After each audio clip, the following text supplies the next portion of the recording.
배 대표님, 예. 윤석열 대통령이 헌재 탄핵 심리에 직접 출석을 해서 질문도 하고 또 마지막에 말미에 시간을 얻어서 입장도 표명을 하고 그런 상황 아닙니까? 그렇죠. 그러면서 상당히 자신감을 얻었던 것 아닌가 하는 느낌이 드는 게 7일 날 윤상현, 김민전 국민의힘 의원 두 사람은 윤김남매죠. 예, 예.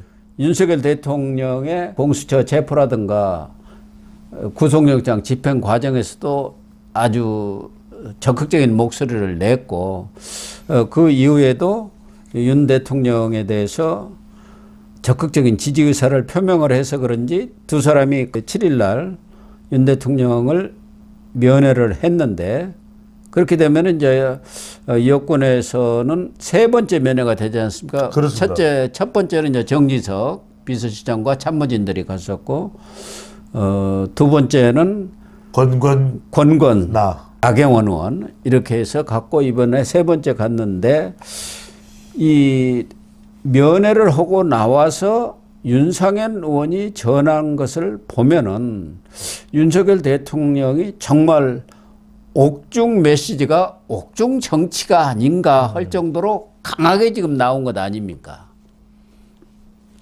그렇죠. 예. 그러니까 윤석열 대통령의 메시지는 핵심은 이거예요. 내란은 아니다. 예. 그리고 이 비상계엄을 선포했던 이유는 바로 야당이 그렇게 줄 탄핵을 하고 그 부분 때문에 도저히 국정 운영을 할 수가 없어 했다. 그 메시지를 계속 반복하는 거예요. 앞으로 누가 면회를 오더라도 그 부분은 분명한 것이고 또 하나 중요한 것이 지지율이 이만큼이나 중요한 게 일단 지지율이 받쳐주니까 헌법재판소 나가서도 자신감이 생기고 그리고 헌법재판관이 무작정 윤석열 대통령을 제재할 수가 없어요.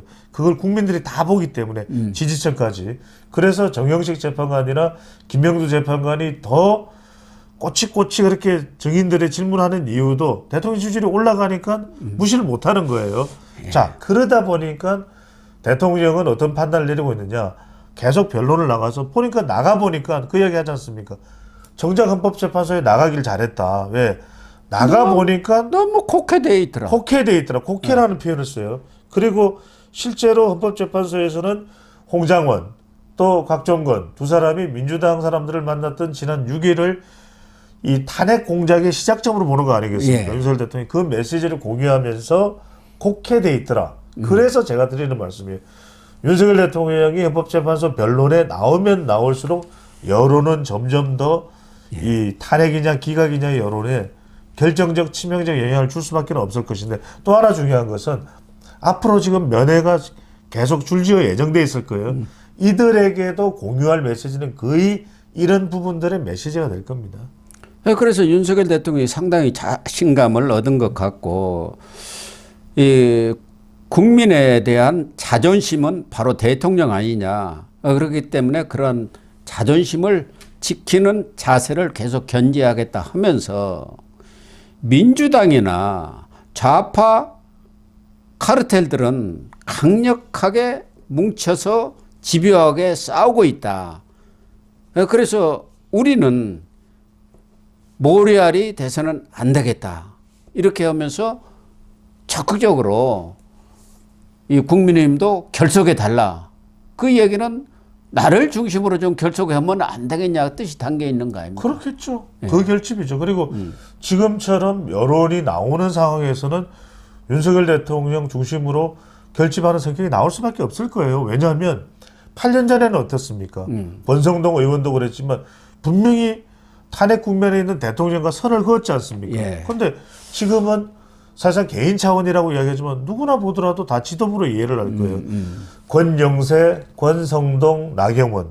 더군다나 나경원 의원이 구치소에 간 이유는 윤석열 대통령 쪽에 콜이 있었다. 이런 이야기가 나오지 않습니까? 그 이야기는 사실상 지금 한 배에 타고 있는 거죠. 그러니까 이전에 다른 결의 이야기를 그렇다고 해서 다른 생각이 있는 사람들이 목소리를 높일 수 있는 상황이냐 전혀 아니에요.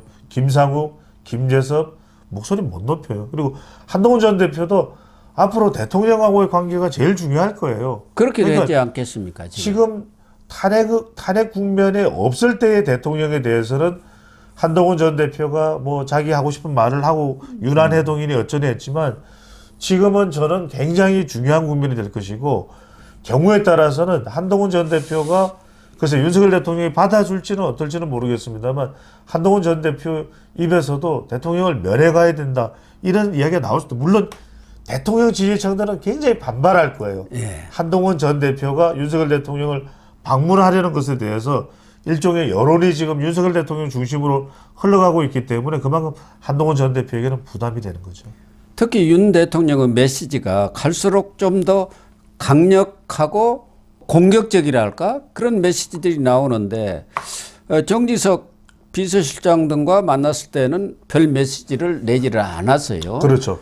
그런데 지난 3일에 권영세, 권성동, 나경원 이 국민의힘 어떻게 보면 지도부와 만났을 때는 이번 계엄을 통해서 민주당이 마음대로 국정을 사실상 마비시킨 거 이런 부분에 대해서 우리 국민들이 알게 된 거 크게 다행이다 이렇게 얘기를 했고 당이 2030 청년을 비롯해서 국민들에게 희망을 만들어주길 바란다 이런 선이었는데 이번에 김민전, 윤상현 의원을 만나서는 앞서 이야기한 대로 야당은 카르텔을 형성해갖고 좌파들과 이렇게 집요하게 싸우니까 국민의힘도 모래알이 돼서는 안 된다. 이 얘기는 모래알 되지 말고 딱딱 뭉쳐갖고 나오고 같이 싸우자. 이렇게 지금 갔단 말이에요. 그런데 또 내주에는 진짜 친윤이라는 사람들이 가지 않습니까? 면회를. 김기현, 이철규, 추경호, 박성민 뭐 이갖고 한 5명이 가요. 여기는 진짜 친윤들 아닙니까? 알짜배기죠. 알짜들. 네. 그렇게 되면은 여기서는 더 한 단계 나아간 이런 메시지가 나오지 않겠느냐. 나올 수밖에 없죠. 왜 나오느냐? 나올 수밖에 없는 상황이 점점 더 흘러가고 있다. 첫 번째는 뭐냐면 지지율이 안 나왔으면 이런 이야기 못 할 거예요. 그렇죠. 네. 지지율이 빵빵 터지거든요. 근데 지금 50%를 넘는. 지지율이 빵빵 터지는데 헌법재판소에 변론 나가서 지지율이 더 나오거든요. 그러니까 자신감이 붙는 거죠. 네, 그래서 제가 얼마나 우리가 6개월 전에 1년 전에 그런 이야기 많이 했습니다. 대통령 지지율이 이렇게 중요한 거다. 그래 지지율 올려야 한다. 올려야 한다고 제가 그렇게 이야기하지 않았습니까? 그렇게 해서 지금 지지율이 올라가다 보니까 대통령이 나와서 헌법재판소에서 이야기하는 것도 무게가 실려요. 그러다 보니까 세 번째로는 뭐냐면 계속해서 정작 윤석열 대통령이 대통령 용산 자리에서 이야기할 때는 잘 안 먹혔던 얘기가 뭐냐면 좌파 야권 이 견제 심리예요. 근데 이런 상황에서 사람들이 보니까 나훈아 가수가 그랬잖아요. 가황이 그랬잖아요. 왼쪽 니는 잘했나? 안 그랬습니까? 그러니까 지금 상황에서는 사람들의 눈에 보이는 거예요. 그때는 윤석열 대통령과 김건희 여사만 보였지 야당은 잘 안 보였단 말이에요. 근데 지금 딱 보니까 야당이 보이는 거예요. 그러니까 먹혀. 이게 먹히는 거예요. 윤석열 대통령이 생각해도 신기할 정도로 먹히는 거예요. 왜? 지금은 맞아요. 보거든. 지금은 야당을 보거든요. 왜? 야당 내에서도 민주당을 지적하잖아요. 심지어는 고민정 의원 뭐라 그럽니까? 이게 이재명 대표 당신은 잘했어요 하고 묻는 거잖아요. 이런 상황이 생기니까 윤석열 대통령이 지금 말이 먹히고 있는 거죠. 저는 그래서 제가 드리는 말씀이 지금 제일 중요한 질문 문항은 이거 여러분들 생각해 보십시오. 탄핵 인용보다 탄핵 기각이 5%든 10%든 더 높을 때 이러면 헌법재판소는 고민의 입사입니다. 그렇죠. 고민의 입사입니다. 그리고 양자 대결 지금도 자꾸 그 간격이 좁혀지잖아요. 양자 대결에서 국민의힘 여권 후보들이 4명이 다 이재명 대표를 이기는 조사 결과가 발표될 때 이재명 대표는 무진장 흔들립니다. 그리고 뭐 4명 아니라 한두 명만도 그럼요. 계속 이기는 결과가 발표 나오면은 그렇죠. 야권에서 플랜 B를 생각해야 한다. 그렇죠. 후보 교체론이 당연히 그렇죠. 터져 나오죠. 이게 중요한 거죠. 그런 것을 감안해서 윤석열 대통령도 지금 이 옥중 메시지를 적극적으로 내는 것 아닌가. 물론 윤석열 대통령이 조기 대선에 대해서는 언급을 안 했는데 전화한 것을 보면은 그런 거는 다 하늘이 결정하는 것이다. 그렇죠. 이렇게 얘기를 한 것 같아요. 하늘이시요. 네. 결국은 지금 현재 돌아가는 그런 상황을 볼 때 윤석열 대통령도 경우에 따라서는 인용될 가능성이 많다는 것을 염두에 두지만 그래도 야당의 프레임이라든가 공작 정치 때문에 그런 비상계엄을 발동한 본질 자체가 묻혀버리는 그런 상황이 돼서는 안 되겠다.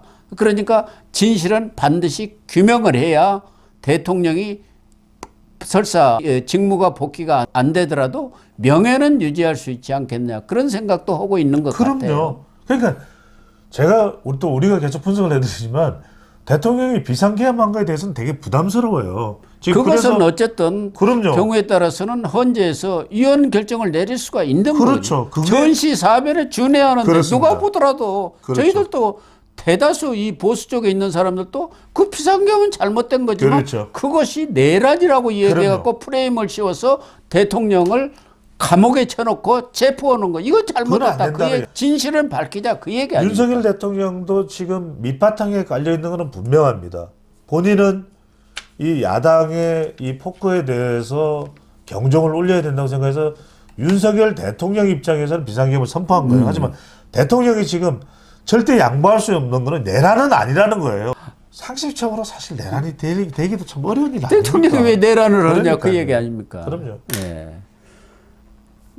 정말 뭐 제대로 비상계엄을 작정을 하고 했다 한다면은 그런 정도 인력을 동원하고 누가 보더라도 뭐 초등학생도 그런 일을 안 벌일 정도 계엄 진행 상황들을 진행을 했겠습니까?